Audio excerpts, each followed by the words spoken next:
Selamat datang kembali di Lamburase, tempat di mana kisah horor dan mistis menyatu dalam kegelapan. Sebelum kita mulai, jangan lupa tekan tombol like dan subscribe. Siapkan dirimu, matikan lampu, dan pastikan tak ada apapun yang berdiri di sudut kamarmu. Malam ini, kami membawa kalian ke tempat di mana kegelapan bukan sekadar bayangan, tapi penjaga rahasia yang tak ingin kalian ketahui. Di sebuah pelosok yang jauh dari hiruk-pikuk kota, tersembunyi gunung yang dikeramatkan oleh penduduk sekitar. Gunung Rengkah. Tidak banyak yang berani menapaki jalur pendakiannya, karena menurut cerita penduduk lokal, sekali kau masuk ke dalam kabutnya yang pekat, jalan keluar bisa jadi hanya ilusi belaka. Namun, ini bukan kisah tentang orang-orang yang mendengarkan peringatan. Ini adalah kisah tentang 5 anak muda yang menganggap ketakutan hanya bualan. Arga, pemimpin yang ambisius. Bima, si pemberani yang sering meremehkan segalanya. Lita, dengan insting tajam yang kerap diabaikan. Dan terakhir, Dani dan Mira, yang merupakan sepasang kekasih yang dimabuk asmara. Mereka memutuskan untuk mendaki Gunung Rengkah sebagai petualangan akhir pekan. Sebuah tantangan, sebuah cerita untuk diabadikan. Namun, apa yang menanti mereka jauh dari sekadar adrenalin. Mereka mulai mendaki ketika langit sore mulai meredup. Kabut tebal dengan cepat menyelimuti jalur pendakian, membuat mereka meraba-raba di tengah dinginnya malam. Lita, yang dari awal merasa ada yang salah, berbisik pelan, seperti ada yang mengawasi kita. Namun, Bima menertawakannya. Cuman kabut, jangan paranoid. Tapi Lita benar. Saat mereka semakin mendaki, kabut mulai mencekam dengan cara yang tak biasa. Setiap langkah terdengar menggema, meski mereka tahu mereka hanya berlima. Di balik setiap pohon, bayangan-bayangan samar tampak bergerak. Namun, ketika mereka mencoba melihat lebih jelas, tak ada apa-apa.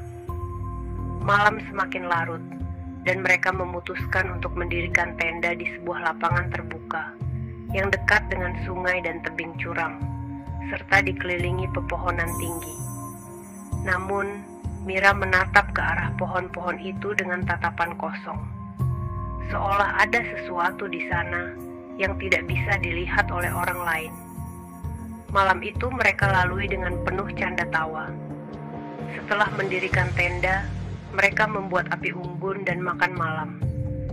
Setelah itu, mereka semua duduk di depan api unggun sambil bercerita dan bernyanyi riang.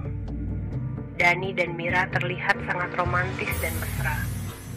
Beberapa saat kemudian, mereka memutuskan tidur lebih awal, agar esok pagi mereka bisa melanjutkan pendakiannya ke puncak Gunung Rengkah.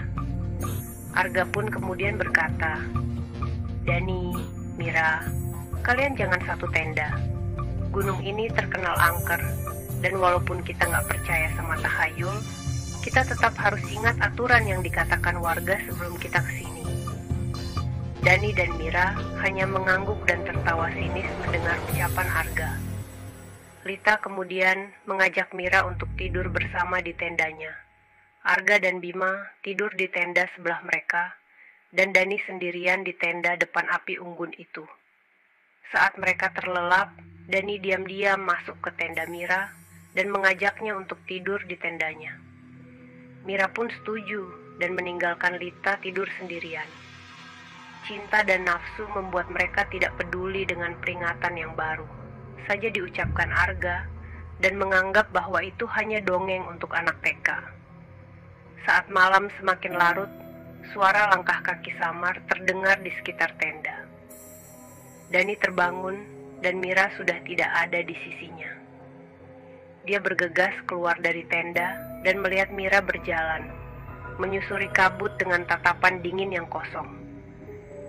"Mira," panggilnya pelan karena takut membangunkan temannya. tapi Mira tidak menoleh, terus berjalan masuk ke dalam kabut. Dani mengikuti dari belakang, merasa cemas tapi tidak mampu menahan rasa penasarannya. Namun, semakin jauh dia mengikuti, semakin aneh perasaannya. Kabut di sekitarnya berubah pekat, terlalu pekat hingga suara angin pun lenyap. Tiba-tiba, Dani berhenti. Di hadapannya berdiri sosok tinggi berbalut kain hitam. Wajahnya gelap dan matanya menyala merah. Sosok itu tidak bergerak, tapi Dani merasakan tatapan dingin yang menembus hingga tulang. Saat Dani hendak berbalik, Mira berdiri di samping sosok itu, menatap Dani dengan senyum samar. "Mereka menunggumu," bisik Mira. Suaranya terdengar seperti gabungan dari ribuan bisikan.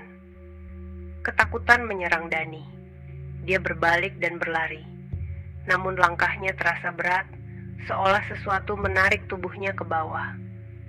Di tengah kepanikan, dia terjatuh, tersandung oleh akar-akar pepohonan yang seolah bergerak sendiri. Saat dia berusaha bangkit, kabut di sekelilingnya mulai berputar, dan dalam sekejap, semuanya menjadi gelap. Keesokan harinya, Arga, Bima, dan Lita pun bangun. Namun mereka tidak melihat Dani dan Mira. Ketika mereka membuka tenda Dani, mereka kaget menemukan HP Mira. Dan Dani ada di dalam tendanya yang berantakan karena semalam mereka melihat Mira membawa HP-nya masuk ke tenda Lita. Mereka pun tersadar bahwa semalam Mira menyelinap dan tidur di tenda Dani. Pikiran mereka mulai kacau berharap Dani dan Mira tidak berbuat hal yang aneh semalam. Arga kemudian berteriak memanggil Dani dan Mira diikuti Lita dan Bima, sambil menyusuri pepohonan di sekitar tenda, namun tidak menemukan apapun di sana. Lita bergegas mengeluarkan HP-nya untuk menghubungi nomor darurat tim SAR, tapi sialnya, tidak ada jaringan di tempat itu. Arga dan Bima juga mengeluarkan HP mereka, tapi hasilnya sama saja. "Kita harus turun sekarang," kata Arga. Namun, Lita tetap merasa ada sesuatu yang salah. Dia bersikeras mereka mencari Dani dan Mira terlebih dahulu. Bima yang tampak pucat kemudian berkata, "Saya akan turun sendiri ke posko, minta bantuan tim SAR atau pendaki lainnya buat nyari Dani sama Mira. Kalian berdua di sini saja jaga-jaga kalau mereka akhirnya kembali. Kalau mau nyari, jangan jauh-jauh, tetap jaga jarak di sekitar tenda saja." Arga dan Lita setuju. Bima pun bergegas menuruni jalur pendakian, secepat mungkin sembari berharap bertemu warga atau pendaki lain untuk membantunya mencari teman mereka yang hilang. Beberapa saat kemudian, matahari sudah berada di barat, dan beberapa jam lagi, malam akan tiba. Arga dan Lita yang sedari tadi hanya berteriak sambil melihat-lihat di sekitar pepohonan semakin tak sabar. Pikiran dan perasaan mereka semakin kacau dan tak karuan. Mereka kemudian memutuskan untuk memperluas pencarian di antara pepohonan sebelum matahari terbenam. Di tengah pencarian, kabut mulai kembali tebal. Hanya saja kali ini, mereka tidak hanya merasa diikuti oleh sesuatu. Mereka tahu mereka tidak sendirian. Setiap kali berbalik, mereka melihat bayangan-bayangan hitam yang samar di antara pepohonan. Hanya sekilas, tetapi cukup untuk membuat jantung berdegup kencang. Setelah berjalan cukup jauh di antara pepohonan, mereka menemukan jejak kaki yang diyakini milik Dani dan Mira. Mereka berjalan mengikuti jejak itu hingga sampai di satu tempat dekat dari tebing curam. Di sana, mereka menemukan Dani. Tubuhnya tergeletak di dekat akar pohon yang besar. Wajahnya pucat tanpa ekspresi, matanya kosong menatap langit.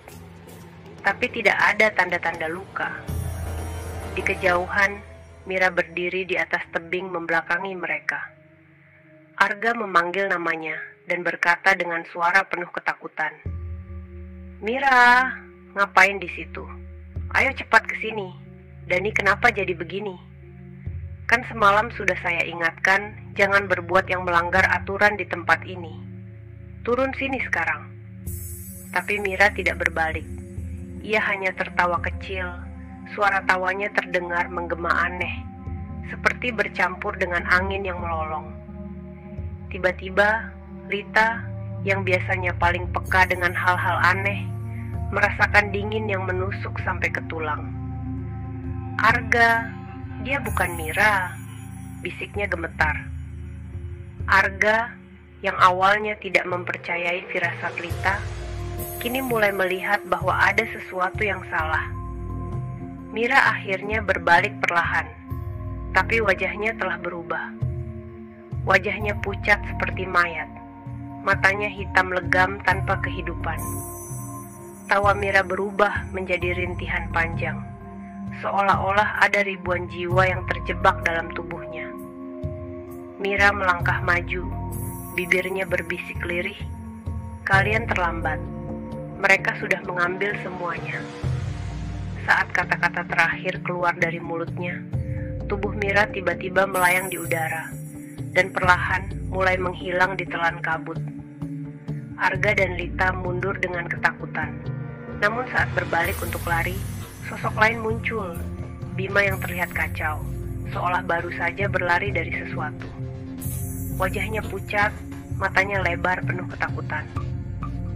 "Apa yang terjadi? Di mana Mira?" tanya Bima, suara gemetar. "Dia bukan Mira lagi," jawab Lita, berusaha menahan air mata. "Dia sudah berubah." Keduanya mencoba menjelaskan, tetapi saat mereka berpaling ke arah tebing tempat Mira berdiri, sosok itu sudah menghilang. "Mana tim SAR-nya? Kenapa kamu sendirian?" kata Arga. "Saya dari tadi berjalan menyusuri jalur yang kita lewati kemarin. Tapi entah kenapa, saya merasa hanya berputar-putar di satu jalan saja, selama berjam-jam. Gak lama setelah itu, ada bisikan aneh yang nyuruh saya ambil jalur ke kiri di pertigaan, dan akhirnya sampai ke sini," ujar Bima dengan panik dan kebingungan. Ketiganya berusaha untuk berkumpul, tetapi suasana semakin mencekam. Mereka merasakan bahwa mereka tidak sendirian. Sesuatu mengawasi mereka dari kegelapan. Mereka kemudian berlari meninggalkan tempat itu. Setelah beberapa saat berlari tanpa arah, mereka tiba di sebuah puncak yang lebih tinggi, di mana kabut tebal menyelimuti seluruh area. Di sini, mereka mendengar suara bisikan yang pelan, suara mengerikan yang seolah memanggil nama mereka. "Tunggu, kita tidak boleh terpisah," teriak Arga. Tetapi saat dia berbalik, dia tidak melihat Lita dan Bima di sampingnya. Panik mulai menyelimuti dirinya. "Bima, Lita," teriaknya. Suara bisikan semakin keras, seolah menggodanya untuk melangkah ke dalam kegelapan. Di saat itu, Arga melihat sosok tinggi tanpa wajah muncul dari balik kabut, mengawasi setiap gerakannya. Dengan berani, Arga maju untuk menghadapinya. Tiba-tiba, sosok itu membuka mulutnya, dan suara yang keluar bukanlah suara makhluk, melainkan suara Mira. "Kau datang mencariku, Arga?" tanyanya. Suaranya lembut, namun penuh ancaman. "Sekarang, ikuti aku." Arga terjebak antara ketakutan dan rasa ingin tahu. Tetapi sebelum dia bisa bergerak, dia mendengar jeritan Lita dari kejauhan. "Arga, Bima, tolong!" Dia berlari ke arah suara itu. Tetapi saat dia tiba, yang dia lihat hanyalah bayangan hitam yang cepat menghilang. "Lita!" teriaknya. Di sekelilingnya, kabut semakin tebal, menutup semua jalan kembali. Dalam keadaan putus asa, Arga berteriak, "Kita harus berkumpul, jangan terpisah." Namun, saat dia berbalik untuk mencari Bima dan Lita, mereka sudah menghilang. Arga merasa terjebak dalam ilusi yang tak berujung. Dia berlari tanpa arah hingga akhirnya jatuh ke dalam jurang yang dalam. Saat terbangun, ia mendapati dirinya di sebuah tenda yang sunyi. Tenda itu tampak familiar, namun tak ada satupun teman di sampingnya. Ini hanya mimpi, bisiknya pada diri sendiri, berusaha meyakinkan. Dia membuka pintu tenda, dan yang dia lihat adalah tempat yang sama, dengan kabut yang lebih pekat dan suara bisikan yang semakin mencekam. Dia memanggil nama Bima dan Lita, tetapi tidak ada jawaban. Suara bisikan semakin memanggil namanya. Arga berjalan menuju suara itu, dan seiring langkahnya, dia merasakan kehadiran yang mengawasi dari balik kabut. Di tengah jalan, ia menemukan potongan-potongan pakaian teman-temannya, terserak di tanah, memberi sinyal bahwa sesuatu yang buruk telah terjadi. Dalam kekacauan, Arga akhirnya menemukan sebuah cermin tua yang dikelilingi oleh kabut. Ketika ia menatap cermin itu, dia melihat refleksinya, tetapi bukan hanya dirinya. Dia melihat wajah-wajah temannya, Mira, Bima, dan Lita, semua tampak mengerikan, dengan wajah yang penuh kesedihan dan ketakutan. Mereka sudah terjebak, suara Mira menggema di dalam kepalanya. Dan kau akan menjadi bagian dari kami. Arga merasa tubuhnya melangkah sendiri menuju cermin, seolah ada kekuatan tak terlihat yang menariknya. Dalam sekejap, bayangan Mira berubah menjadi sosok bayangan hitam mengerikan. Wajahnya menjadi lebih dekat, dan Arga merasakan keputusasaan melanda hatinya. Selamat datang di rumah, Arga, bisiknya. Kau sudah menjadi milik kami sekarang. Ketika cermin itu retak dan suara jeritan melengking menggema, Arga menyadari, semua yang terjadi bukan sekadar petualangan. Itu adalah kutukan Gunung Rengkah. Perbuatan Dani dan Mira yang melanggar aturan di sana, membuat dia, Lita, dan Bima menjadi pelampiasan kemarahan penghuni gunung tersebut. Dengan satu langkah terakhir, dia terseret ke dalam kegelapan, bergabung dengan jiwa-jiwa yang terjebak, selamanya terperangkap dalam kabut yang menakutkan, meninggalkan keheningan mendalam di Gunung Rengkah. Sekian, dan terima kasih telah menonton video ini. Ingatlah, di balik heningnya kegelapan, selalu ada sosok yang menunggu waktu yang tepat untuk menarikmu ke dunia mereka. Sampai jumpa di kisah romantis berikutnya, hanya di Lambu Raseh.